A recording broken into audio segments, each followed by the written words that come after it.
स्थापकाय च धर्मस्य सर्वधर्मस्वरूपिणे अवतार वरिष्ठाय रामकृष्णाय नमः। আমরা এই ব্রহ্মের বৃত্তি ব্যাপ্যত্ব আছে, ফল ব্যাপ্যত্ব নেই, এই নিয়ে যে বিচার বেদান্ত সারে আছে সেটা নিয়ে আলোচনা করছিলাম। তো এর আগে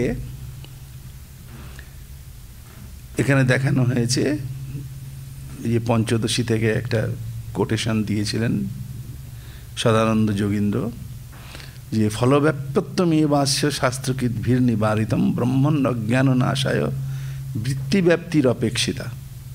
যে এই ব্রহ্মগত অজ্ঞান নাশের জন্য বৃত্তিব্যাপ্তি আছে, কিন্তু স্বয়ং প্রকাশমানত্বান নাভাস উপযুজ্যতে, কিন্তু ব্রহ্ম হচ্ছেন স্বয়ং প্রকাশ, তার ফলব্যাপ্যত্ব নেই।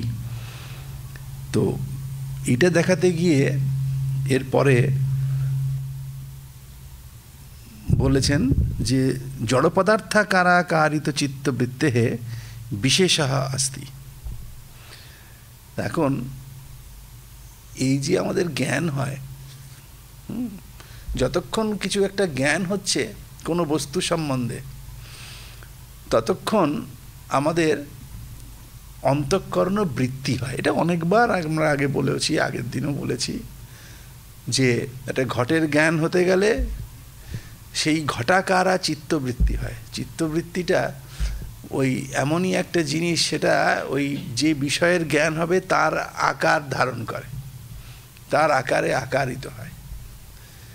তা এখন সে ব্রহ্মজ্ঞানও যখন হচ্ছে, যে অহং ব্রহ্মাস্মি এর যে বোধ হচ্ছে, তখনও এই বুদ্ধিবৃত্তি হয়। ঘটের জ্ঞান হলেও যেমন ঘটাকারা চিত্তবৃত্তি হয়, ঘটের আকার ধারণ করে, অহং ব্রহ্মাস্মির ক্ষেত্রেও সেই আকারে আকারিত হয়। এখন জড় পদার্থের ক্ষেত্রে কি হয়, যে ঘটাদি জড় পদার্থের যে জ্ঞান হয়, অয়ম ঘটা, এই যে জ্ঞান হয়, তখনও সেই চিত্তবৃত্তি ঘটাকারে আকারিত হয়। এখন বলছেন যে তথাহি অয়ং ঘট ইতি ঘটাকারাকারিত চিত্তবৃত্তি অজ্ঞাতম ঘটং বিষয়ীকৃত্য তদ্গত জ্ঞান নিরসন পুরস্সরম স্বগত চিদাভাসেন জড়ং ঘটম অপি ভাসয়তি। এই জায়গাটা, যে এই ঘটের জ্ঞান যখন হয়, তখন এই দুখানা জিনিস হয়। কি না, এই ঘটাকারাকারিত চিত্তবৃত্তি সেটা কি করে না, আগে ঘটগত অজ্ঞানকে নষ্ট করে। যখন আপনি ঘটটা জানছেন না, সেটা একটা অবস্থায়, কিন্তু যখন ঘটকে জানছেন, তখন ঘটের সঙ্গে সাধারণভাবে যেটা হয়, আমি ঘটের দিকে তাকালাম, ইন্দ্রিয়ের সঙ্গে বস্তুর কানেকশন হলো, সন্নিকর্ষ হলো, তারপরে এই চিত্তবৃত্তিটা ঘটাকারে আকারিত হয়। এটা হচ্ছে ফার্স্ট স্টেজ, প্রথম যে এই হচ্ছে ধাপ, যে এটা হয় ঘটাকার আকারিত চিত্তবৃত্তি হয়। তাতে কি হয় না, এই ঘটটা মানে এই যে চিত্তবৃত্তি, ওই ঘটের আকারে আকারিত হওয়া মানে ঘটকে বিষয় করে, হ্যাঁ, ঘটকে বিষয় করে, ঘটাকারে আকারিত হয়। তো এর দ্বারা ওই ঘটগত অজ্ঞানটা, ঘটটা এতক্ষণ জানছিলেন না, তার অজ্ঞানটা নষ্ট হলো। কিন্তু অজ্ঞানটা নষ্ট হলো, কিন্তু অজ্ঞানটা ঢেকে রেখেছিল ঘটটাকে, আপনি জানতে পারছিলেন না। তার মানে অজ্ঞানটা নষ্ট হলো, মানে আবরণটা সরে গেল। এটাকে আবরণ ভঙ্গ বলে। ধরুন একটা মূর্তি আছে পর্দার উপরে, যখন পর্দাটা সরালেন, তখন পর্দাটা সরল, কিন্তু পর্দা সরার পরে ওই বস্তুটার জ্ঞান হলো। দুখানা জিনিস হয়। পর্দার অন্তরালে একটা বস্তু থাকলে সেই বস্তুটাকে দেখতে গেলে দুটো জিনিস করতে হবে, তাই না? পর্দাটা সরাতে হবে, পর্দা সরাবার পর আপনি চোখ বুজে বসে থাকলেন, তাই ওই বস্তুটাকে কি দেখতে পাবেন? পাবেন না। তাহলে দুখানা জিনিস ওখানে ঘটে, যে আবরণটা সরে যায়, তারপরে সেই বস্তুটার জ্ঞান আমাদের, এই দুখানা জিনিস হয়। এখানেও তাই, যে এই ঘটক জ্ঞান যখন হয়, তো যতক্ষণ ঘট জানছিলেন না, তারপরে যখন এই চিত্তবৃত্তির মানে বিষয় হয়, মানে বুদ্ধির বিষয় হয়। ঘটটা বুদ্ধির বিষয় হওয়া মানেই হচ্ছে চিত্তবৃত্তিটা ঘটের আকারে আকারিত হওয়া। যখন হলো, প্রথমেই আবরণ অজ্ঞানটা নষ্ট হলো, তারপরেই ওই যে ওখানে যে চিদাভাস, কারণ আসলে তো এই বুদ্ধিবৃত্তি যাই কিছু বলছেন এগুলো সবই তো সেই অখণ্ড যে শুদ্ধ চৈতন্য যিনি জ্ঞানস্বরূপ, সেই চৈতন্যের উপরই তো অধ্যস্ত হয় এই চিত্তবৃত্তিতে যা কিছু বলুন। তার মূলে তো আছেন সেই জ্ঞানস্বরূপ ব্রহ্ম, তিনিই তো অধ্যস্ত হয়েছেন, তাই না? এই হচ্ছে গিয়ে কথা, যে আপনি চিনি দিয়ে যা কিছু বস্তু তৈরি করবেন সব মিষ্টি লাগবে, তার কারণ হচ্ছে মূলে ওই চিনিটা রয়েছে। তাই যা কিছু করবেন সব মিষ্ট লাগবে। পায়েসটা মিষ্টি, কেন মিষ্টি? পায়েসে আপনি চিনি দেখতে পাচ্ছেন না, কিন্তু মিষ্টি কেন মিষ্টি? ওটা তো চিনি দিয়ে হয়েছে বলে, তাই তাই না? তো ঠিক সেই রকম সেই চিত্তবৃত্তিটা যখন ঘটাকারের দ্বারা আকারিত হলো, তার মানে বুদ্ধি যখন এই বিষয়টা ঘটকে বিষয় করলো, তখন অজ্ঞানটা নষ্ট হলো। কিন্তু ওটা যে ঘট রূপে যে প্রকাশ হচ্ছে, তখন সেটা হচ্ছে চিদাভাসের দ্বারা। তা এখন এই স্বগত চিদাভাসের দ্বারা সেই জড় ঘটটা প্রকাশিত হলো। তা এখন এই যে দুটো জিনিস, এইটাকে এই যে প্রথমে যে ঘটের আকারে আকারিত হলো চিত্তবৃত্তি, এইটা হচ্ছে গিয়ে বৃত্তি ব্যাপত্য, জড়বস্তু যে ঘটের বৃত্তি ব্যাপত্য। তারপরে ওই তদ্গত চিদাভাসের দ্বারা যে ওই ঘটটা প্রকাশিত হলো, ঘটের জ্ঞান আপনার হলো, সেটা কিন্তু ফলব্যাপত্য তার। এই দুখানা জিনিস জড় বিষয়ের ক্ষেত্রে হয়। তো সেইটাই এখানে এই সুবোধিনী টিকাতে এটা বলেছেন, ব্যস্ত করে পার্থক্য করে দেখিয়েছেন সুবোধিনী টিকাকার, যে এই জড়বস্তুর ক্ষেত্রে এটা কিন্তু আমাদের অহং ব্রহ্মাস্মি, এরপরে যে ব্রহ্মের যে এই অহং ব্রহ্মাস্মির যে শব্দবোধ হচ্ছে, জ্ঞান হচ্ছে, সেখানে এই ব্রহ্ম বিষয়ক অজ্ঞানটা ওই বৃত্তিব্যাপত্য তার আছে, মানে ব্রহ্মের বৃত্তিব্যাপত্য আছে। তার মানে হচ্ছে ওই বুদ্ধিবৃত্তি ওই ব্রহ্মাকারে আকারিত হচ্ছে, অখণ্ড ব্রহ্মাকারে আকারিত হচ্ছে, এইটা ঠিক আছে, বৃত্তিব্যাপত্য আছে, কিন্তু তারপরে ফলব্যাপত্য নেই। তার কারণ হচ্ছে ওই অজ্ঞানটা চলে গেল। ফলব্যাপত্য মানেই হচ্ছে একটা বস্তু আলাদা আছে, আমি তাকে জানছি, এই যে ব্যাপারটা। কিন্তু ওখানে তো শুধু ব্রহ্মই তো আমার জ্ঞানের বিষয় হচ্ছেন না, ঘট যে আমার জ্ঞানের বিষয় হচ্ছে, ওখানেও তো ঘটের মূলে আছেন কিন্তু সেই ব্রহ্ম, সেই শুদ্ধ ব্রহ্মের জায়গায় অধ্যস্ত ঘটটা আমার বিষয় হচ্ছে। কিন্তু এখানে তার অধ্যস্ত শুদ্ধ অখণ্ড যে শুদ্ধ চৈতন্য, তিনি তো অজ্ঞানটা সরে গেলে তো আর অধ্যাস কিছু থাকলো না, তাই না? তো সেটা আবার ফলব্যাপ্ত হবে কি করে? কারণ কি, ফলব্যাপ্ত হতে গেলে চিদাভাস হতে হবে। আসলে ঘটটা তো আর চেতন নয়, তার ঘটটা কারতে অধ্যস্ত সেই ব্রহ্ম, শুদ্ধ ব্রহ্মই ঘটরূপে প্রকাশিত হচ্ছে। তো সেই জন্যে ওই যেমন বললাম, পায়েসটা চিনি নয়, কিন্তু চিনি দিয়ে তৈরি হচ্ছে পায়েস, কাজেই তার মিষ্টটা পায়েসের মধ্যে ভাসিত হচ্ছে বলে আমার মিষ্টি লাগছে, এই হচ্ছে গিয়ে কথা। ঠিক সেরকম এখানেও যে শুদ্ধ ব্রহ্ম তিনি সব প্রকাশ, কিন্তু ঘট সব প্রকাশ নয়, ঘটের প্রকাশ হওয়ার কথা নয়, কিন্তু ঘটটা ওই শুদ্ধ চৈতন্য, শুদ্ধ যে ব্রহ্ম তাতে অধ্যস্ত বলে সেটাও চিদাভাসবশত সেটাও কিন্তু আমার প্রকাশিত হচ্ছে। কিন্তু এইখানে তো কোনো চিদাভাস আলাদা করে কিছু হবে না, তার কারণ হচ্ছে এখানে তো শুদ্ধ ব্রহ্মই আছেন, ফলে এখানে আর ফলব্যাপত্য আর থাকবে না। এইটাই হচ্ছে পার্থক্য।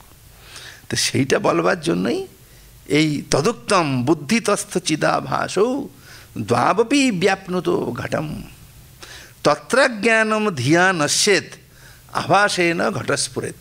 এই পঞ্চদশীতে যেটা আছে সেইটাকেই মানে সদানন্দ যোগীন্দ্র এইভাবে বলেছেন, তারপরে ওইটা কোট করেছেন নিজের বক্তব্যকে সমর্থন করার জন্য। ওই পঞ্চদশী থেকে ওটা কোট করেছেন যে ওই একটাই কথা, যে বুদ্ধিতস্থ চিদাভাসও দ্বাবপি ব্যাপ্নুত ঘটম, ঘট একটা জড় পদার্থ, তাকে এই দুটো জিনিসই ব্যপ্ত করে। তার মানে এই বৃত্তি ব্যাপত্য ফল ব্যাপত্য এই দুটোই আছে। কি কি? বুদ্ধি তস্থ চিদাভাসও, বুদ্ধিও তাকে ব্যপ্ত করে। বুদ্ধি বলতে ওই যে ওই ঘটকে বিষয় করা, তদাকারে আকারিত হওয়া, মানে এই যে বৃত্তি ব্যাপত্য। আর এই বৃত্তি তাকে ব্যপ্ত করে, বুদ্ধি ব্যপ্ত করে মানে বৃত্তি, ঘটাকারা যে চিত্তবৃত্তি সেটা ঘটকে ব্যপ্ত করে। আর তস্থ চিদাভাসও, এবং তারপরে যে চিদাভাস, যার ফলে ওই ঘটটা আমার জ্ঞানের বিষয় হয়, তার মানে সেই চিদাভাস তাকে ব্যপ্ত করে মানে ফলব্যাপত্য। এইটা দাবপি ব্যাপ্নুত ঘটম তত্র। তার দুটোর ফল কি, দুটো স্বীকার করার দরকার কি? এই বৃত্তি ব্যাপত্য আর ফলব্যাপত্য এই দুটো ঘটের জ্ঞানের ক্ষেত্রে স্বীকার করবার দরকার কি? দরকার এইটাই, তত্র অজ্ঞানম ধিয়া নশ্যেত। যে ঘটগত যে অজ্ঞান সেটা ধিয়া মানে ওই বুদ্ধিবৃত্তির দ্বারা নষ্ট হয়, এই হলো কথা। আর আভাসে না ঘটস্ফুরেত, এবং ইয়ে ফলব্যাপ্তি স্বীকার করা হয়েছে যে ওই চিদাভাস, তার দ্বারা ওই ঘটের স্ফূর্তি হয়, স্ফুরণ হয়। তো সেটাই আমাদের শুভদিনীকার এখানে স্পষ্ট করে বলেছেন যে অহং ব্রহ্মাস্মি ইতি অজ্ঞানাবচ্ছিন্ন ব্রহ্মাকারা বৃত্তি তদ আবরকম অজ্ঞানমার্তম নিবর্তয়তি। কিন্তু অহং ব্রহ্মাস্মির ক্ষেত্রে কি হয়? ওখানেও বৃত্তি ব্যাপত্য আছে। কেন না? তত্র অজ্ঞানাবচ্ছিন্ন ব্রহ্মাকারা বৃত্তি তদাবরকম অজ্ঞানমাত্রম নিবর্তয়তি। তখন এই যে ব্রহ্মাকারা চিত্রবৃত্তি হয়, অহং ব্রহ্মাস্মি, এর যখন শব্দবোধ হয়, আমি শুনলাম, শোনার পরে শাস্ত্র থেকে শুনেছি, উপনিষদ থেকে শুনলাম, শোনার পরে আমার এই ব্রহ্মাকারা বৃত্তি, আমার সেখানেও বৃত্তি আছে, মানে চিত্তবৃত্তি সেই অখণ্ড ব্রহ্মকে বিষয় করে, তদাকারে আকারিত হয়। ফলে এর দ্বারা কি হয় না? তদ আবরকম অজ্ঞান মাত্রম নিবর্তয়তি। আমি ওই শাস্ত্রবাক্য শুনেছি, তার আগে আমি শুনিনি, কাজে ওই বাক্য শুনলাম, তার থেকে যে আমার অখণ্ড ব্রহ্মাকারা চিত্তবৃত্তি হলো, সেটা ওই অজ্ঞানটাকে নাশ করলো, মানে ওই আবরণটা সরে গেল। তারপরে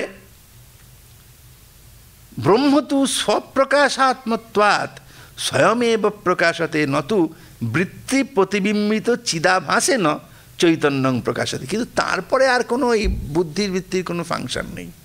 তার কারণ হচ্ছে, তারপরে বলবো যে ওই বুদ্ধি তাতে চিদাভাস হয়, যেন সে চিদাভাস আর কী করে হবে? আভাস তো নয়, সত্য সত্য ব্রহ্মেরই তো জ্ঞান হচ্ছে ওখানে, তাই না? তাই না? শুধু চিনির জ্ঞান আর পায়েসের মধ্যে চিনির জ্ঞান, দুটোর মধ্যে পার্থক্য আছে। এই হচ্ছে গিয়ে কথা। তো এখানে তো ওটা তো শুদ্ধ ব্রহ্মই, সেখানে আবার চিদাভাসের আর কোনো প্রয়োজন হবে না। যে ব্রহ্মই তো চিৎ স্বরূপ, তাই না? ঘটের ক্ষেত্রে চিদাভাস দরকার হবে, কারণ ঘটটা চেতন নয়, সেখানে সেটা শুদ্ধ ব্রহ্মের উপরে ঘটটা অধ্যস্ত বলে তখন ঘটটাও যেন ওই চৈতন্য স্বরূপ এরকম করে আভাস হয়। কিন্তু এখানে তো বিষয় তো শুধু ব্রহ্মই, তিনি তো আর আরেকটা সেকেন্ড কোনো ব্রহ্মের দ্বারা মধ্যে তো অধ্যস্ত নন। ফলে সেখানে আর এই ফলব্যাপত্যের ব্যাপারটা থাকবে না। এই হচ্ছে গিয়ে কথা। তত্র ওই জন্য বলছেন যে ব্রহ্মতু স্বপ্রকাশাত্মত্বাৎ স্বয়মেব প্রকাশতে নতু বৃত্তি প্রতিবিম্বিত চিদাভাসেন চৈতন্যং প্রকাশতে তত্র তস্য অসামর্থ্যাৎ বলেছেন। কারণ সেইটা ওই বৃত্তি প্রতিবিম্বিত চিদাভাসের দ্বারা চৈতন্যের প্রকাশ আর হয় না, কারণ সেই চিদাভাস আর ব্রহ্মকে প্রকাশ করতে পারে না। কারণ চিদাভাস তো আর মানে ব্রহ্মই তো স্বয়ং সেখানে প্রকাশিত হচ্ছেন, বিষয় হচ্ছেন, তাই না? ফলে সেখানে আর চিদাভাস সেখানে কোনো কাজ করতে পারে না। কিন্তু অয়ংঘটর ক্ষেত্রে দুটো হয়, একদম স্পষ্ট করে বলছেন। অয়ংঘট ইতি ঘটাকারা কারিত চিত্তবৃত্তিস্তু ঘটাবচ্ছিন্ন চৈতন্যাবরক জ্ঞানং নিবর্তয়মান স্বপ্রতিবিম্বিত চিদাভাসেন জড়ং ঘটমপি প্রকাশয়তি। কিন্তু ঘটের ক্ষেত্রে কিন্তু দুখানা জিনিস হয়। ঘট যে জড় বস্তু, কি ঘটাকারা কারাকারিত হয় চিত্তবৃত্তি, এইভাবে ঘটকে ব্যপ্ত করে, বৃত্তি ব্যাপত্য ঘটের হয়। তারপরেই ওই কথাটা বলছেন ঘটাবচ্ছিন্ন, এর দ্বারা ওই অজ্ঞানটা নষ্ট হয়।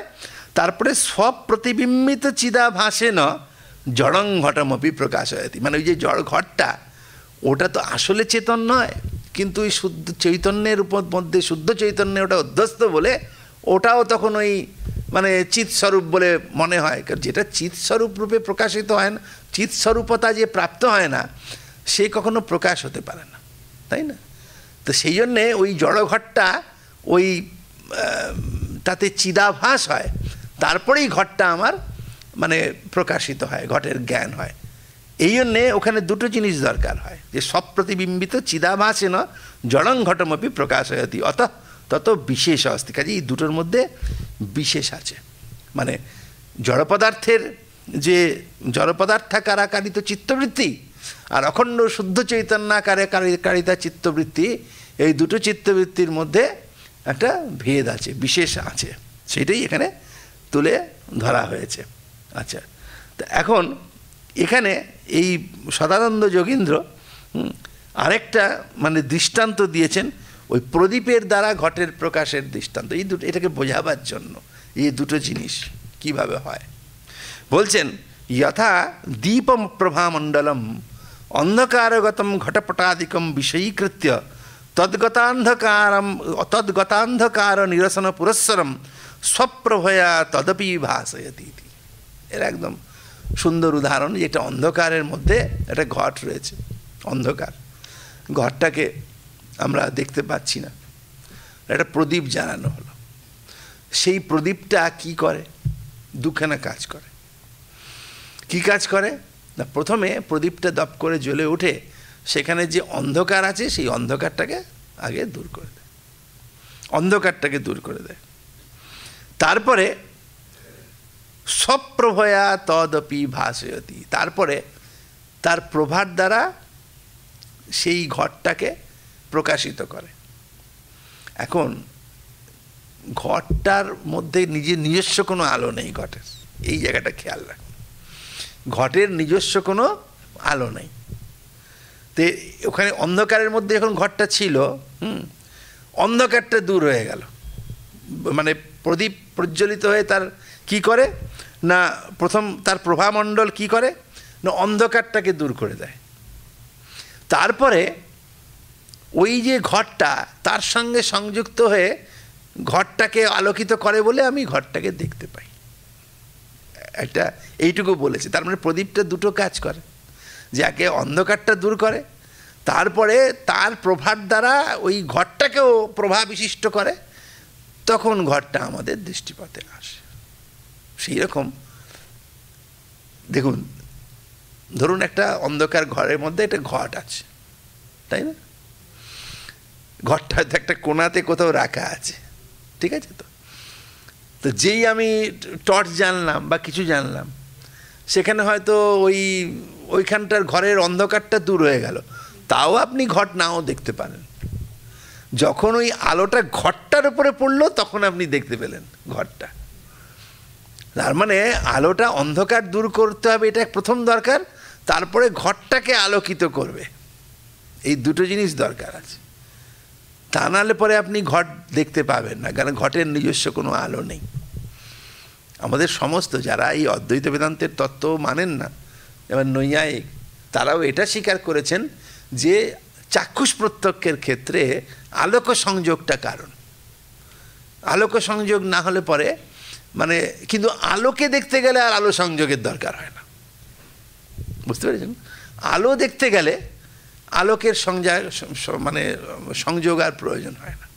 একটা ঘট রয়েছে অন্ধকারের মধ্যে, সেইখানে আপনি একটা টর্চ জানলে সেই টর্চটা অন্ধকারটাকে নষ্ট করলো, তারপর ওই ঘরটার উপরে পড়ে ঘরটাকে আলোকিত করলে তবে আপনি দেখতে পাবেন।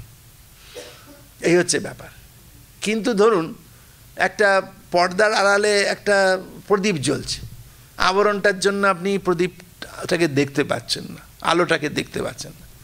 তো যেই পর্দাটা সরালেন, সঙ্গে সঙ্গে আবার আরেকটা টর্চ দিয়ে প্রদীপটার দিকে ফেললেন, এটা বোকা বোকা ব্যাপার। এমনিই আপনি আলোটাকে দেখতে পাবেন, কারণ কি যাকে আপনি দেখছেন তাকে আলোকিত হতে হবে। তো আলোটা তো নিজেই আলো, তাকে আবার আলোকিত করবার জন্য আরেকটা আলোর কোনো প্রয়োজন হয় না। দেখুন, একটা ঘট দেখতে গেলে যে আলো দরকার হয়, একটা ঘট দেখা আর একটা প্রদীপ দেখা দুটোর মধ্যে ফারাক আছে। কী ফারাক? না ঘট দেখতে গেলে অন্ধকারে আলো এসে অন্ধকারটাকে নাশ করে, তারপরে ঘটের সঙ্গে সংযুক্ত হয়ে ঘরটাকে আলোকিত করে বলে তখন ঘট দেখেন। কিন্তু আলো দেখবার জন্য ওই শুধু খালি আবরণ যেটা ছিল, যেটা আলোকে দেখতে দিচ্ছে না, সেই আবরণটা নাশ করাটাই যথেষ্ট। কিন্তু এই আলোটা দেখার জন্য আবার আলোটাকে আরেকটা আলোর দ্বারা আলোকিত করার কোনো প্রয়োজন হয় না। ঠিক সেই রকমই যখন অহং ঘটা, ঘটের জ্ঞান আমাদের হয়, তখন কি হয়, এই চিত্তবৃত্তিটা ওই ঘটের আকারের দ্বারা আকারিত হয়। ওটা হলে পরে ওর অজ্ঞানটা নষ্ট হয়। তারপরে ওইটাকে জানতে গেলে জ্ঞান যার হবে তাকে চৈতন্য স্বরূপ হতে হয়, তা নাহলে তার জ্ঞান কখনো সম্ভব হবে না, তাই না? এই হচ্ছে গিয়ে কথা। যেটা মিষ্টি তাকে নিজেকে মিষ্টি হতে হয়, তা নাহলে পরে তার মিষ্টতা আসবে না। তা এখন চিনি নিজেই মিষ্টি, চিনির মিষ্টতাটা অন্য জায়গা থেকে আসে না। চিনিটা খেলেই আপনি মিষ্টি হবে, কিন্তু যেটা সাধারণভাবে মিষ্টি নয়, তাই না? এটা চাল ভাত, সেটা মিষ্ট নয়। তাকে মিষ্ট হতে গেলে তার মধ্যে মিষ্টত্বটা আরোপিত হতে হবে, ওই চিনির শিরায় সেটা দিতে হবে, চিনিটা তার ভেতরে ঢুকতে হবে, দিয়ে আমি ভাতটাকেও মিষ্টি বলে আমার মনে হবে। সেই দুটো জিনিস। ঠিক সেই রকম এখানেও এই যে জড়বস্তু ঘট, সেইটাকে ওই রকমই দৃষ্টি, মানে যেটা আমি প্রদীপ আর ওই যে ঘট দেখার মতো বললাম, এই ঘটাকারে আকারিত চিত্তবৃত্তি হলো। তারপরে ঘটটাকে জানতে হলে ঘটটা নিজে চৈতন্য স্বরূপ নয় বলে সে যার মধ্যে অধ্যস্ত সেই ব্রহ্ম, তিনি চৈতন্য স্বরূপ, তার আভাস হয়েছে বলে ঘটটাও চৈতন্য স্বরূপ মনে হলো, তখন আপনার ওর জ্ঞান হলো। এটা হচ্ছে ফলব্যাপ্তির কথা বলা হচ্ছে। কিন্তু ব্রহ্মের যখন অহং ব্রহ্মাস্মি এই জ্ঞান আপনার হবে, মানে আপনি শাব্দবোধ আপনার হলো, তখন সেখানেও মানে তদাকারাকারিত চিত্তবৃত্তি হবে, ওই অজ্ঞানটা নাশের জন্য দরকার। যেমন প্রদীপ দেখতে গেলেও আগে আবরণটা সরাতেই হবে, তারপরে আলোর দরকার হবে না, কিন্তু আবরণ সরাতে হবে। ঠিক সেই রকম ওই অখণ্ড চৈতন্যাকারা চিত্তবৃত্তি হবে। তারপরে যখন সেই এটা হয়ে গেলেই আপনা আপনি সেই ব্রহ্ম আমার, মানে সেই অখণ্ডাকারা মানে অখণ্ড যে শুদ্ধ চৈতন্য, তার জ্ঞান হবে। সেখানে কিন্তু আর ওই চিদাভাসের দরকার হবে না, কারণ ব্রহ্ম তো আর কোনো মানে চৈতন্যের চেতনের দরকার হবে না, কারণ ব্রহ্ম নিজেই চেতনের স্বরূপ, যিনি নিজেই চৈতন্য স্বরূপ, সেজন্য আরেকটা চৈতন্যের কোনো প্রয়োজন হবে না। তাহলে এইটাই এখানে বলল যে দীপপ্রভা মণ্ডলম অন্ধকারগতম ঘটপটাদিকং বিষয়ীকৃত্য তদ্গতান্ধকার নিরসন পুরস্সরম, যে অন্ধকারকে নিরসন করে স্বপ্রভয়া তদপি ভাসয়তে, নিজের প্রভার দ্বারা তাকেও আলোকিত করে, তখন সেটার জ্ঞান হয়। কিন্তু বুদ্ধিবৃত্তি অখণ্ডাকারা চিত্তবৃত্তি যখন হয় অহং ব্রহ্মাস্মি, এই বুদ্ধিবৃত্তিটা ওই অখণ্ড ব্রহ্মগত অজ্ঞানটাকে দূর করে দিল, কিন্তু মানে অখণ্ড ব্রহ্মকে ভাসিত করবার জন্য আবার ওই আভাসের প্রয়োজন হয় না, এইটা বলেছেন। তা এখন এই প্রসঙ্গটা এখানে শেষ হয়ে গেল। এরপর একটা নতুন কথা বলছেন যে এবং স্বস্বরূপ চৈতন্য সাক্ষাৎকার পর্যন্তম শ্রবণ মনন নিদিধ্যাসন সমাধ্যনুষ্ঠানস্য অপেক্ষিতত্বাৎ তেপি প্রদর্শন্তে। এখন এই যে বলা হলো যে অহং ব্রহ্মাস্মি, এর থেকে অখণ্ডাকারা চিত্তবৃত্তি হলো, তিনি জানলেন আমি ব্রহ্ম ইত্যাদি যা সব হলো, এগুলো নিয়ে অনেক আলোচনা হয়েছে। কিন্তু এটাকে স্বস্বরূপ চৈতন্য সাক্ষাৎকার বলে, যে আমি যে চৈতন্য স্বরূপ, আমার স্বরূপভূত চৈতন্যের যে সাক্ষাৎকার হলো। তো এখন এই সাক্ষাৎকারটা আপনার হঠাৎ করে হয়ে যাবে না। আপনি বেদান্ত স্যারের ক্লাস করলেন, আপনার সাক্ষাৎকার হয়ে যাবে না তার দ্বারা। তা এখন এই সাক্ষাৎকার হতে গেলে এর কতগুলো সাধনার দরকার হবে, আপনার মাঝখানে কতগুলো চেষ্টা করতে হবে আপনাকে, তা নাহলে পরে এই আপনার এই স্বস্বরূপ চৈতন্য সাক্ষাৎকার হবে না। আপনি চৈতন্য স্বরূপই আছেন, কিন্তু তার সাক্ষাৎকার মানে বোধে বোধ, যেটা অপরোক্ষানুভূতি, সেইটা হতে গেলে আপনাকে কিছু কাজ করতে হবে, চেষ্টা করতে হবে, তা নাহলে হবে না। সেগুলো কী কী? না শ্রবণ মনন নিদিধ্যাসন সমাধি অনুষ্ঠানস্য অপেক্ষিতত্বাৎ। শ্রবণ মনন নিদিধ্যাসন এবং সমাধি এইগুলোর অনুষ্ঠান করতে হবে পরপর। আগে শ্রবণ, তারপরে মনন, তারপরে নিদিধ্যাসন, তারপরে সমাধি, এসব করতে হবে। আত্মা বারে দ্রষ্টব্য, শ্রোতব্য, মন্তব্য, নিদিধ্যাসিতব্য ইত্যাদি বলছেন। তো এখন সেইগুলোর কথা এখানে বলছেন যে শ্রবণটা কি, মনন কি, নিদিধ্যাসন কি, সমাধি কি, এইসব এখানে দেখাচ্ছেন, ব্যাখ্যা করে বলছেন। এই বেদান্তসার এই গ্রন্থটি মানে খুব উপযোগী যারা বেদান্ত পড়তে চান, মানে বিস্তৃতভাবে ব্রহ্মসূত্র, তার মানে তার আবার যে ভামতী টিকা টিকা নিয়ে যে বিশাল বেদান্ত দর্শনের মানে পরিধি, বেদান্ত দর্শনের যে গ্রন্থ, বিশাল সাগর, কিন্তু সেখানের যে আসল তাৎপর্য যা বলতে চেয়েছে এটা এত সংক্ষেপে সুন্দর করে এখানে বলা আছে এই বেদান্ত সারে। তো সেখানে বলছেন যে এই শ্রবণ মনন নিদিধ্যাসন এবং সমাধির অনুষ্ঠান করতে হবে। সেগুলো কি কি সেটা এখানে বলছেন। শ্রবণং নাম সর্বিধৈর লিঙ্গই অশেষ বেদান্তানাম অদ্বিতীয় বস্তুনি তাৎপর্যাবধারণম। প্রথম কথা ওই যে আমাদের যে অনেক আগে আমি বলেছিলাম যে আমাদের এই যে দর্শন, ভারতীয় দর্শন, দর্শন শাস্ত্র, সেই দর্শন শাস্ত্র আত্মার স্বরূপ, আত্মার বন্ধন কিভাবে হয়, আত্মার মুক্তি কিভাবে হয় বন্ধন থেকে, এই অধ্যাত্ম তত্ত্ব আলোচনা করে, তাই না? এই যে ফিলোসফি, ওয়েস্টার্ন ফিলোসফি, তার সঙ্গে এখানে ফারাক আছে। যে এই যে এর যে নিদান, মানে আমাদের আত্মার স্বরূপ কি, তার বন্ধন কিভাবে হয়, মুক্তি কিভাবে হয়, তার স্বরূপ এবং এর যে মুক্তির উপায়, এই সবগুলোর বিষয়ে দিশা দেখায় ভারতীয় দর্শন। অদ্বৈত বেদান্তই হোক, ন্যায় হোক, কোনটা ঠিক কোনটা ভুল, কোনটা কার কাছে, সেটা মানে এক একজনের কাছে এক এক রকমভাবে হয়। কিন্তু মোট কথা হচ্ছে শুধু অদ্বৈত বেদান্তই নয়, সমস্ত ভারতীয় দর্শন, এমনকি নাস্তিক দর্শনের মধ্যে চারবাক মানে বৌদ্ধ জৈন দর্শনও, তারাও কিন্তু এইগুলো নিয়ে চর্চা করেছে যে এই আত্মার স্বরূপ কি, তার বন্ধন মুক্তি, এইগুলো নিয়ে চর্চা করেছে। কোনটা ঠিক কোনটা বেঠিক সেটা তো পরের বিষয়, সেটা তো যার যার কাছে যে যেমন যুক্তি নিয়ে দেখে। কিন্তু প্রত্যেকটা মানে এই বৌদ্ধ জৈনই বলুন আর আমাদের আস্তিক দর্শন বলুন, তারা এটা নিয়ে করেছেন এবং এটা বলতে গিয়ে সকল্পিত একটা কিছু বলে দেননি। এবং এর আরেকটা বৈশিষ্ট্য হচ্ছে ভারতীয় দর্শনে যে এইগুলোর নিদান দেওয়া, এগুলো নিজের মন থেকে বানিয়ে বানিয়ে আচার্যরা কিছু বলবেন না, এর একটা আপ্ত বাক্যকে অবলম্বন করে।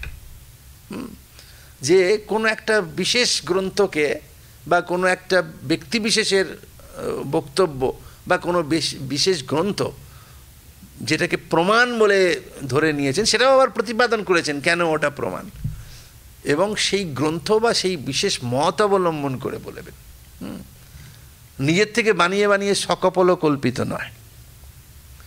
তো সেই জন্যে অদ্বৈত বেদান্ত তাই, এটাও তো ভারতীয় দর্শন, কিন্তু অদ্বৈত বেদান্ত আস্তিক দর্শন যেগুলো, সেগুলোর মুখ্য মানে যাকে অবলম্বন করে তারা এদের এই সমস্ত আত্মার স্বরূপ ইত্যাদি বলেন, সেটা হচ্ছে বেদ। আর বৌদ্ধরা বুদ্ধদেবের উপদেশ, জৈনরা তীর্থঙ্করদের উপদেশ। কিন্তু দেখুন কোনো না কোনো ব্যক্তিবিশেষের বক্তব্য বা কোনো গ্রন্থকে অবলম্বন করেই বলবেন, নিজেরা বললেন না। পাশ্চাত্য দর্শনে যেমন অ্যারিস্টটল, তিনি বললেন, উনি কখনো বলবেন না বাইবেলে এটা আছে বলে আমি বলছি, অমুকে এই জায়গায় এটা আছে বলে বলছি না, আমার অনুভব, আমি বলছি, আমার যুক্তি। কিন্তু এই দার্শনিকরা, শঙ্করাচার্যই বলুন বা যিনি ব্রহ্মসূত্র করেছেন বাদরায়ণ ব্যাস, তিনি কখনো বলবেন না যে আমি বলেছি বলে, না, ওরা বলবেন এটা বেদে আছে বলে, যে আত্মার এই স্বরূপ, এই তার বন্ধন এইভাবে হয়, এই তার মুক্তি, এটা কেন আছে, কোথায় আছে আমি বলছি না, এটা বেদে আছে বলে। জৈনরাও এইসব নিয়ে চর্চা করবেন, তারা বলবেন এইভাবে আত্মার স্বরূপ, এটা কে বলছেন, আমি না, তীর্থঙ্কর বলেছেন। বৌদ্ধরা বলবেন এইগুলো হচ্ছে আমাদের মতে আত্মার স্বরূপ ইত্যাদি, এগুলো কে বলেছেন, আমি না, ওটা বুদ্ধ বলেছেন, ভগবান বুদ্ধ বলেছেন। এই হচ্ছে গিয়ে ফারাক। তো সেই জন্যে এই সমস্ত ভারতীয় দর্শন যেগুলো, সেগুলো তাদের মত দর্শনগুলো তার প্রতিপাদ্য বিষয় বলতে গেলে প্রথম তারা এটা বলেন যে প্রমাণ দেখান যে এটা কোত্থেকে পেলেন। সেইটা কিন্তু যারা আর কি বেদকে প্রমাণ মেনেছে নাস্তিক দর্শনরা, তারা প্রথমেই আপনার সামনে বেদকে উপস্থাপিত করে যে ওখান থেকে আপনি শুনুন, আমার কথা প্রথমে নয়। কেন না, ওই প্রামাণিক গ্রন্থ বা প্রামাণিক ব্যক্তির কথাটা সামনে না আনলে পরে আপনার কথা কেউ বিশ্বাস করবে না। যদি এটা মনে হয় যে শ্রোতা ভাবেন যে এই বোধহয় নিজের কথা কিছু বলছে, তাহলে ওটাতে সব শ্রোতাদের আগ্রহ কমে যাবে, কেউ শুনবে, আগ্রহগুলো কমে যাবে। সব জায়গাতেই তাই, আগ্রহগুলো কমে যাবে। তো সেই জন্যে আগে ওর তাৎপর্যটা, যেটা প্রমাণ যাকে অবলম্বন করে বলছেন, তাকে তারা সামনে এসে উপস্থিত করেন, যে তার থেকে শুনতে হবে। এইটা একটা টেকনিক, যে একজন কাউকে উপদেশ দিচ্ছেন, এটা হচ্ছে একটা মেথডোলজি। আজকাল আমাদের যারা আর কি রিসার্চ করেন, পিএইচডি টিএইচডি করেন বা এসব করে, তার জন্য রিসার্চ মেথডোলজি পড়ানো হয় আলাদা করে। একটা কোর্স করা হয়। পিএইচডি কেউ করতে যাচ্ছেন, তার আগে এই প্রি পিএইচডি কোর্স ওয়ার্ক আর কি, একটা সোজা কথা একটা করতে হয়, যে কি মেথডে রিসার্চ করা যাবে, কিভাবে সব ডেটাগুলো নিতে হয়, এইসব কোর্স ওয়ার্ক করতে হয়। তো তাতে একটা, কেন না, এই রিসার্চটা আপনি কিভাবে করবেন, তাই না? রিসার্চ মানে কি, কোনো একটা বিষয় যেটা অন্যরা জানে না, একটা কোনো ধোঁয়াশা রয়ে গেছে, কোনো মানে কোনো লিঙ্ক কিছু মিসিং আছে বা কিছু আছে, সেগুলো অন্যরা জানে না, আপনি সেটা রিভিল করবেন, প্রকাশ করবেন, সবার সামনে আনবেন, তাই না? কীভাবে আনবেন, কীভাবে ওই জায়গাটাকে আপনি আবিষ্কার করবেন, কিভাবে সেটা সবার বিশ্বাসযোগ্য করে তুলবেন, আপনি যা খুশি একটা লিখে, সেখানে একটা মেথডোলজি ফলো করতে হয়, কীভাবে করবেন। এটাও সেই মেথডোলজি, যে আপনি এই যে অখণ্ডাকার আপনার চিত্তবৃত্তি হবে, এই যে ব্রহ্মাকারা চিত্তবৃত্তি হবে, মানে আপনি স্বস্বরূপ অজ্ঞান নিবৃত্ত হবে এবং আপনি স্বস্বরূপের যে আনন্দ সেটাকে প্রাপ্ত হবেন, সেটা কিভাবে হবেন তার প্রসেসটা এখানে বলছেন। এবং একজন আচার্য যখন শিষ্যকে উপদেশ দেবেন এবং শিষ্য কিভাবে করবেন, সেটা একটা মেথড আছে কিভাবে করবেন। তো সেই জন্যে প্রথমেই হচ্ছে শ্রবণ। শ্রবণ মানে কি, সাধারণভাবে আমি বই ধরেই বলবো পরে, শ্রবণ মানে কি আপাত দৃষ্টিতে মনে হবে, শ্রবণ মানে হচ্ছে শোনা। কি শোনা না, এই যে ব্রহ্মের স্বরূপ কি, তাই না, এখানে যে বিষয়ে আলোচনা হচ্ছে আর কি, সোজা কথা, ব্রহ্মের স্বরূপ কি ইত্যাদি, সেইগুলো আপনাকে শুনতে হবে। কোত্থেকে? এই বাদরায়ণ ব্যাস বলছেন কি আচার্য শঙ্কর বলছেন না, এটা ওরাও যাকে অবলম্বন করে আপনাকে বলছেন, সেই বেদ থেকে। বেদ মানে এখানে উপনিষদ, আগেই বলেছেন উপনিষদ প্রমাণ, সেই উপনিষদ আদি থেকে আপনাকে প্রামাণিক যে বইগুলো, তার থেকে আপনাকে শুনতে হবে। এখন বললেন যে শুনতে হবে মানে আপাত দৃষ্টিতে শ্রবণটাকে শোনা মানে কীরকম, মানে শুধু আপনি বইটা পড়ে নিলেন, তাহলে কি হবে? হ্যাঁ, তা তো হবে না, শুধু পড়ে নিলে তো আপনার হবে না, না। কেন কি, অনেক সময় আমাদের এই যে বেদে এই ব্রহ্মতত্ত্বটা এমনভাবে আছে, সেই বেদের অনেক রকম ব্যাখ্যা হতে পারে, তাই না? এইখানেই বিচারের প্রশ্নটা আসে, যে একটা বাক্য হয়তো আছে, একটা একাধিক বাক্য রয়েছে বেদে, সেই বাক্যগুলোর নানান রকম অর্থ হতে পারে আপনার। আপনি যদি এই ব্রহ্মসূত্র পড়েন, সাংখ্য ভাষ্য সমেতি পড়েন, তাহলেই আপনি দেখতে পাবেন ওখানে কত পূর্বপক্ষ করেছেন আচার্য শঙ্কর, আর পূর্বপক্ষ করেছেন, যে একটাই উপনিষদ বাক্যের পূর্বপক্ষীরা যারা সাংখ্য বা অন্যরা, তারা ওইটার বেদের বাক্যটার একটা অন্যরকম অর্থ করে বসে আছেন, তাই না? ওটার কি অর্থ হবে? তো তাহলে শ্রবণ মানে শুধু শুনে ফেললেন তা নয়। এই যে অদ্বৈত বেদান্ত শাস্ত্রে যে ব্রহ্মের স্বরূপটা, যে ওরা যা বলছেন যে এইটাই আসলে শ্রুতি বলতে চাইছেন, সেইটা এক্স্যাক্টলি ওই শ্রুতি বচন থেকে আসছে কিনা, অন্য কিছু যাতে অন্য কিছু আসছে না, মানে সাংখ্যরা যা বলছেন বেদের ওই বচনটার মানে তা নয়, আসল তাৎপর্য মানে অদ্বৈত বেদান্তের দৃষ্টিতে অদ্বৈত বেদান্ত যেভাবে বেদের ওই শ্রুতির বচনের অর্থ করছেন সেটাই হচ্ছে শ্রুতি বচনের দ্বারা, সেটাই শ্রুতি বলতে চাইছেন, এইটাকে বোঝা, শুধু শোনা না। বুঝতে পেরেছেন তো? শুধু শুনলেন কিন্তু তার তো নানান রকম অর্থ অন্যরা করেছেন।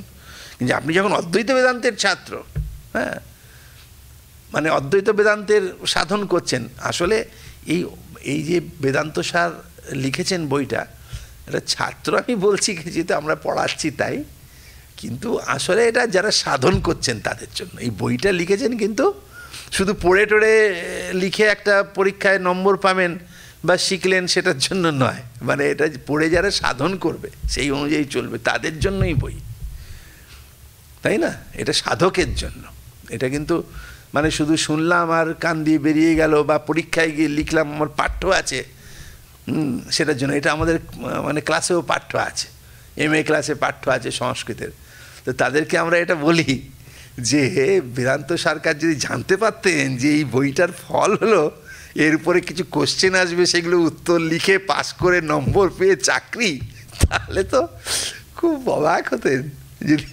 যে এই বইটা তো তার জন্য নয়, তাই না? এই বই একমাত্রই বলেই দিয়েছেন অধিকারিকা কে হবেন, যে একদম ওই সংসার বিষয়ে একদম বিরক্ত হয়ে যেন শিরা জ্বলে যাচ্ছে এই অবস্থায় গুরুর কাছে আসলে গুরু তাকে উপদেশ দেবেন, এ তাদের জন্যই এটা। তো যাই হোক, তো সেখানে প্রথমেই ওই শ্রবণ মানে কিন্তু ওই বাক্যগুলো শুনে নিলাম তাহলেই হবে না, ওর দ্বারা অদ্বৈত বেদান্তে যেটা আচার্য শঙ্কর যেটা ব্যাখ্যা করে বলতে চাইছেন, ওনারই যা তাৎপর্যার্থ সেটাই ওই শ্রুতির তাৎপর্য, সেইটা বোঝা আর কি শুনে, এইটা হচ্ছে শ্রবণ। তো সেইটা করতে গেলে মানে শ্রবণ মানে হচ্ছে শুধু খালি শুনে নেওয়া নয়, আচার্যের মুখ থেকে বা বই পড়ে আপনি জেনে নিলেন তা নয়, ওইটা যে এই আমাদের অদ্বৈত বেদান্ত প্রতিপাদ্য যে ব্রহ্ম সেইটাই যে ওই শ্রুতি বলতে চাইছেন সেইটা বোঝা, এবং সেইটা বুঝতে গেলে তার কতগুলো কীভাবে বুঝবেন আপনি, সেটার একটা প্রসেস আছে, যে মেথোডোলজির কথা বলছিলাম সেটাই এখানে বলবেন, যে শ্রবণং নাম সর্বিধৈর লিঙ্গই অশেষ বেদান্তানাম অদ্বিতীয় বস্তুনি তাৎপর্যাবধারণম। এইটা শুধু শোনা নয়, কি না, সর্বীর লিঙ্গেই, 6টা লিঙ্গ আছে, লিঙ্গ কি বলছি, 6টা লিঙ্গের মাধ্যমে অশেষ বেদান্তানাম, যত বেদান্ত আছে, বেদান্ত মানে তো উপনিষদ, মানে বেদান্ত বাক্য যত রয়েছে আর কি, তার অদ্বিতীয় বস্তুনি তাৎপর্যাবধারণ, অদ্বিতীয় ব্রহ্মই তার প্রতিপাদ্য, অদ্বিতীয় ব্রহ্মই যে তার তাৎপর্যার্থ, মানে তাৎপর্যার্থ মানে বিবক্ষিত অর্থ, মানে শ্রুতি এই বেদান্ত সমস্ত বেদান্তই সেই অদ্বিতীয় ব্রহ্মকেই বোঝাতে চাইছেন, এইটার অবধারণ করা, শুধু এই শ্রুতিগুলো শুনে নেওয়া না, তাই না? কেন শুধু শ্রুতিগুলো শুনলে পরে তার অর্থরা কিন্তু এক একজন দার্শনিক এক রকম করেছেন, সাংখ্য একরকম করেছেন, নৈয়ায়িক আরেক রকম করেছেন, তাই না, মীমাংসক আরেক রকম করেছেন, কাজেই সেরকম নয়। অদ্বিতীয় সবাই কিন্তু এই অদ্বিতীয় ব্রহ্মবস্তুই যে তাৎপর্য এই সমস্ত শ্রুতি, এটা সবাই বলেন না, সাংখ্যরা বলেন না, কাজেই ওইটা শোনা হলো না, শোনা মানে শ্রবণ হলো না, ওটা শ্রবণ হচ্ছে যে ওই সমস্ত শ্রুতিগুলোর যে ওই অদ্বৈত মানে অদ্বিতীয় বস্তু যে ব্রহ্ম, তাতেই তাৎপর্য আছে, সেটাই বোঝাতে চাইছেন, এইটা যেটা অদ্বৈত বেদান্তের প্রতিপাদ্য সেইটা বোঝা, মানে শ্রুতিগুলো সেটাই বলছে, 6টা লিঙ্গের মাধ্যমে বুঝতে হবে। এখন এই লিঙ্গ কি কি বলছেন, লিঙ্গানিতু উপক্রমোপসংহারাভ্যাসা পূর্বতা ফলার্থবাদোপপত্যাখ্যানি, 6টা লিঙ্গ কি কি, উপক্রম উপসংহার অভ্যাস অপূর্বতা ফল অর্থবাদ, অপূর্বতা ফলার্থবাদোপপত্যাখ্যানি, এইটা তাহলে কি কি দাঁড়ালো, যে উপক্রম উপসংহার অভ্যাস অপূর্বত্ব ফল অর্থবাদ, এবং এই যে যুক্তি, তাহলে উপপত্তি মানে হচ্ছে যুক্তি, এইগুলোই হচ্ছে কি লিঙ্গ। তা এখন এই যে লিঙ্গ কথাটা বললেন, লিঙ্গ মানে কি? তো লিঙ্গ মানে হচ্ছে যে যার দ্বারা জানা যায়, সেটা কি বল লিঙ্গ। আমাদের শুভদিনী টিকাকার বলছেন যে লীনং গময়তি ইতি লিঙ্গ শব্দস্য ব্যুৎপত্তে, যেটা আছে কিন্তু আপনি জানতে পাচ্ছেন না, সেইটাকে যে জানিয়ে দেয় সেটা হচ্ছে লিঙ্গ। মানে যার সাহায্যে আমরা জানতে পারি। দেখুন আমাদের নৈয়ায়িকরাও বলেছেন, অন্যরাও বলেছেন যে পর্বতে ধূম আছে, এই বহ্নি আছে, সেই বহ্নি আপনি আছে যে সেটা আপনি জানতে পাচ্ছেন না, বহ্নি আছে ওখানে, আপনি দেখতে পাচ্ছেন না, ওটা যেন লীন হয়ে আছে, লুকিয়ে আছে। আপনি ধূম দেখে জানতে পারলেন, তাই না? যে পর্বত বহ্নিমান ধূমাত, ধূম দেখে আপনি জানতে পারেন। ধূমকে বলা হয়েছে লিঙ্গ, যে যার সাহায্যে আপনি ওখানে বহ্নি আছে সেটা আপনি জানতে পারলেন। অনুমানের ক্ষেত্রে লিঙ্গ হয়। তো এখানেও বলেছেন যে এই লিঙ্গ শব্দের দ্বারা এইটা বুঝতে হবে, লীনম অর্থাৎ লীনম অর্থং গময়তি ইতি লিঙ্গ শব্দস্য ব্যুৎপত্তে ব্রহ্মাত্মৈক্যত্ব নিশ্চায়কই উপক্রমোপসংহারাদি সর্ববিধৈ লিঙ্গৈ সর্বেষাং বেদান্ত বাক্যানাম অদ্বিতীয় ব্রহ্মণি তাৎপর্য নিশ্রয় শ্রবণম। তো এখানে বলছেন যে এই 6টি লিঙ্গের দ্বারা সমস্ত বেদান্ত বাক্যের অদ্বিতীয় ব্রহ্মে যে তাৎপর্যের নিশ্চয়, সেটাই হচ্ছে শ্রবণ। এবং এই লিঙ্গগুলো কি করে, এগুলো লিঙ্গ কেন বলা হচ্ছে না, ওই যে তাৎপর্য অবধারণ তাতে এটা সাহায্য করে। যেমন এই যে ধূমটা বহ্নির জ্ঞানে সাহায্য করে, বহ্নিকে জানিয়ে দেয়, ঠিক সেই রকম শ্রবণ মানে হচ্ছে ওই অদ্বিতীয় ব্রহ্মবস্তুতে শ্রুতির তাৎপর্যের অবধারণ। কাজে সেই অবধারণটা যেমন বহ্নির জ্ঞান, সেরকম অদ্বিতীয় বস্তু যে ব্রহ্ম তার জ্ঞান, মানে তার মানে সেটাই হচ্ছে সমস্ত শ্রুতির তাৎপর্যার্থ। তো সেটার যে জ্ঞান, তাতে এইগুলো সাহায্য করে, লিঙ্গগুলি সাহায্য করে, সেই জন্যেই সেগুলো হচ্ছে লিঙ্গ। এবং সেখানের মধ্যেও দেখুন এই উপক্রম, উপসংহার, অভ্যাস, অপূর্বতা, অর্থবাদ এবং উপপত্তি, এই যে কথাগুলো বলা হয়েছে, এইগুলোর মানে যখন আমরা দেখব, এগুলোর উদাহরণ বা অর্থ সেগুলো নিজেই এখানে উনি বলছেন, তাহলে আমরা দেখতে পাবো যে এইগুলো কেন হলো। আগে উপক্রম হলো, উপসংহার হলো, তারপরে অভ্যাস কেন, তারপরে অপূর্বতা কেন, তারপরে অর্থবাদ, উপপত্তি, এগুলো কেন।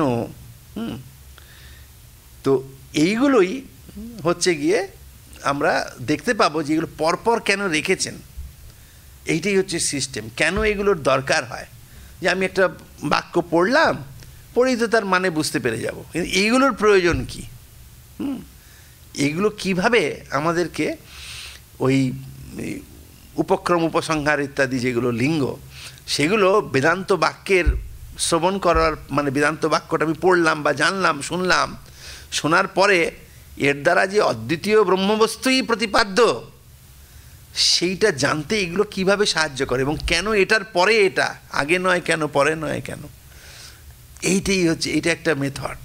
এইভাবেই আমাদের মানে পড়তে আসুক।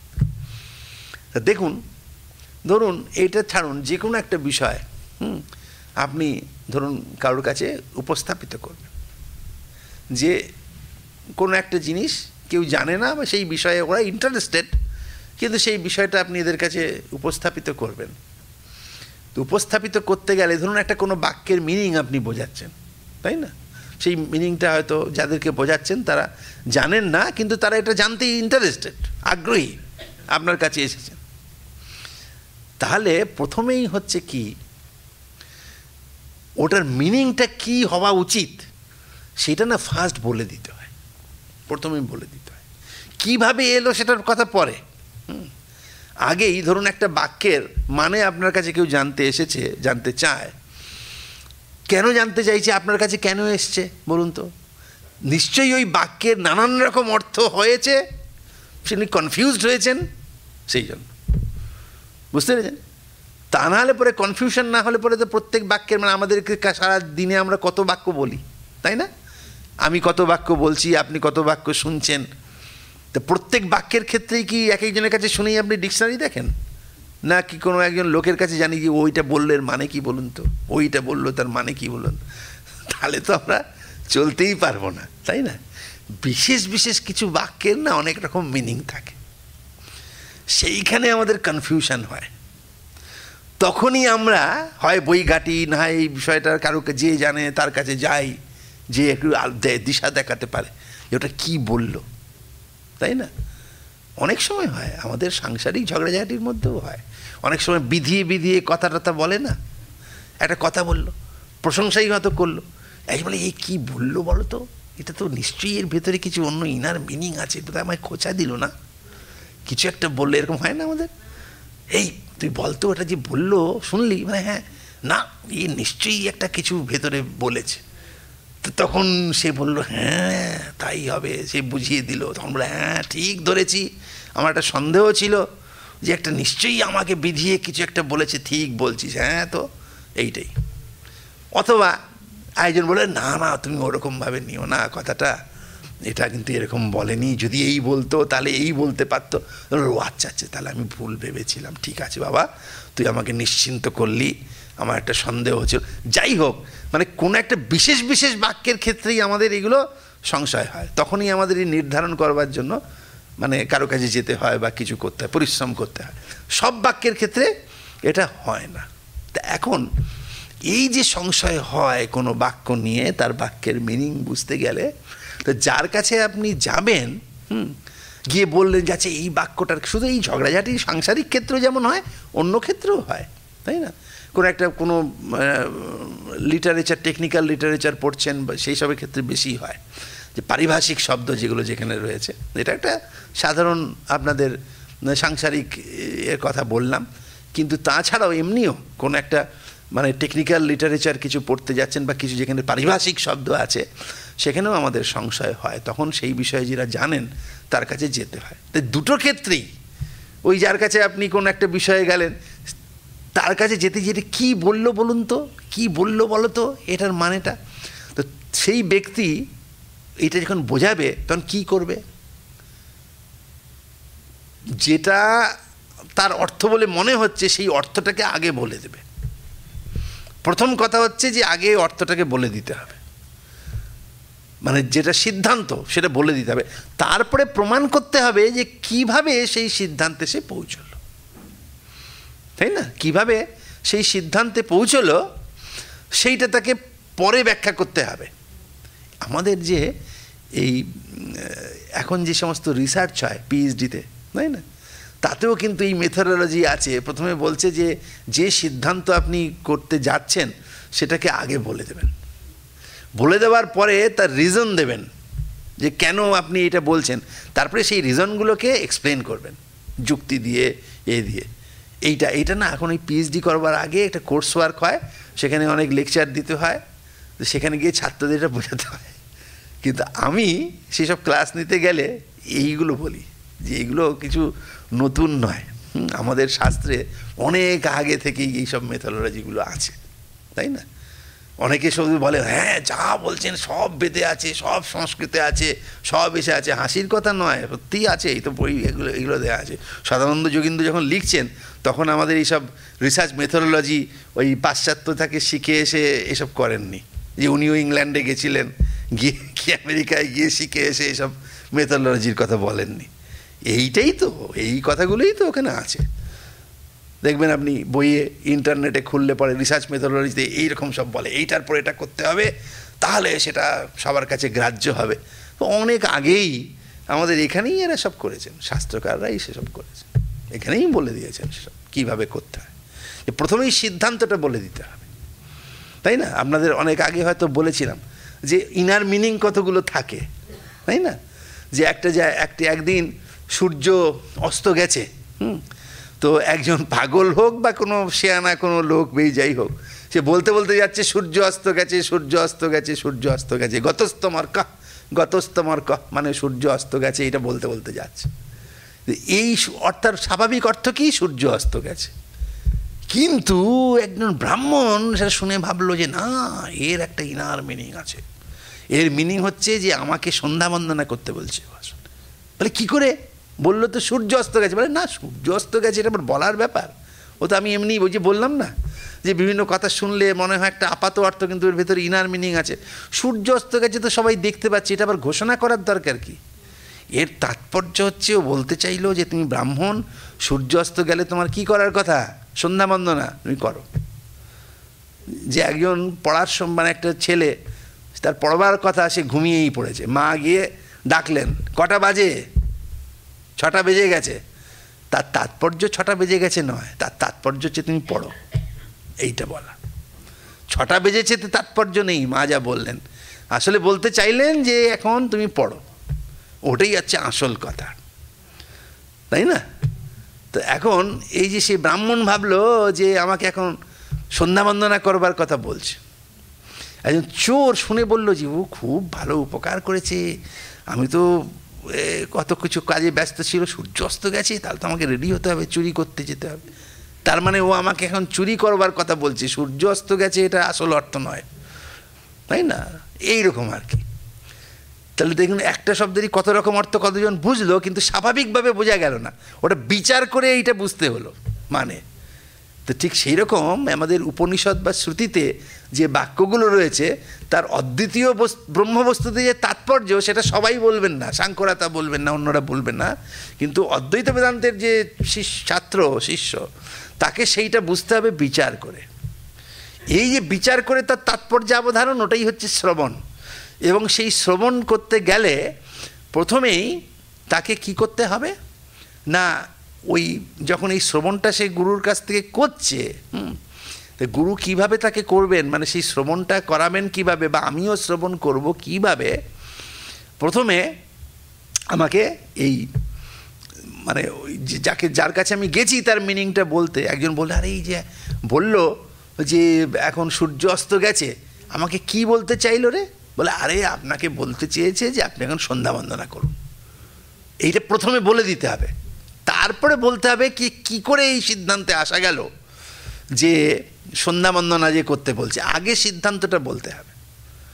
কিন্তু যদি সিদ্ধান্তটা না বলে এই আমি একজনের কাছে একটা মানে জানতে যাইলাম, তিনি তার আগে শুধু ভূমিকাই করে যাচ্ছেন, মানে আসল জায়গায় বলছে। সবাই বলে আরে আসল কথাটা তো না বলছেই নাকি, আগে আসল কথাটা শুনে নিই, তারপরে আমরা ডিটেলটা শুনবো। কারণ ওই ইন্টারেস্টটাকে গ্রো করবার জন্য প্রথমেই কিন্তু ওর ইয়েটা বলে দিতে হয়, সিদ্ধান্তটা কী আছে সেইটা জেনে নিতে হয়। তো শ্রবণ করতে গেলে সারা উপনিষদ তার এইটুকু নয়, অনেক কথা আছে।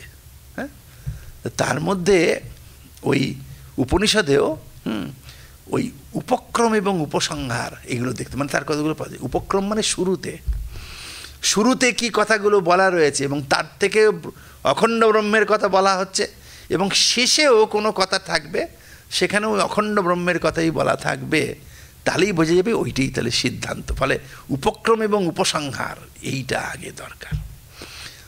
সেরকমই কোনো একটা শব্দের, কোনো একটা বাক্যের যে আসল অর্থ আমি যদি বুঝতে চাই, যার কাছে যাব বুঝতে, তিনি প্রথমেও কি সিদ্ধান্ত করতে চাইছি সেটা বলবেন, মানে কি তার অর্থ সেটা আগে বলে দেবেন, তারপরে সেটাকে এস্টাবলিশ করে লাস্টেও সেই প্রথমে যেটা বলেছেন সেটাই কিন্তু বলবেন, তবে গিয়ে সেটা হবে, তাই না?